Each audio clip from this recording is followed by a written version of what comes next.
বাবা বাবা আমি পাশের বাড়িতে খেলতে যাচ্ছি। আরে মা তোকে বারণ করছি না, ওদের বাড়িতে খেলতে যাবে না? বাবা ওখানেই তো আমার সব বন্ধু থাকে, ওরা আমাকে ডাকছে। বেটা আমি তোকে কত বোঝাবো, বন্ধুত্ব নিজের লেভেলের হতে হয়। তুই এত বড় বড় লোকদের সঙ্গে বন্ধুত্ব করছিস কেন? বাবা ওরা খুব ভালো মানুষ। দেখো বাচ্চারা, আমি তোমাদের জন্য এতগুলো খেলনা এনেছি, বন্ধুদের মাঝে নিয়ে গিয়ে ভাঙচুর করো না। হ্যাঁ মা, তুমি চিন্তা করো না, ঠিক আছে। আরে এখনো মিনা আসেনি? আরে মা তো বারণ করেছে না নিজের খেলনা কাউকে দিতে না। আরে মনে হচ্ছে ওদের মা ওদের জন্য নতুন নতুন খেলনা এনেছে। আরে বন্ধু দেখো আমি চলে এসেছি, এখানেই দাঁড়া, আমরা আসছি।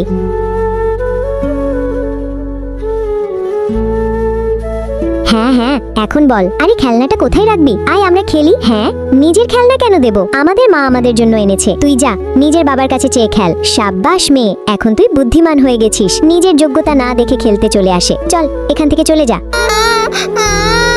বাবা ওরা আমাকে খেলনা দেখিয়ে তাড়িয়ে দিয়েছে। বেটা ওদের এত সাহস। এই ছবিটাকে সুন্দর মনে করলে ভিডিওতে লাইক করে চ্যানেলটাকে সাবস্ক্রাইব করো, এরপরে আল্লাহ লিখো।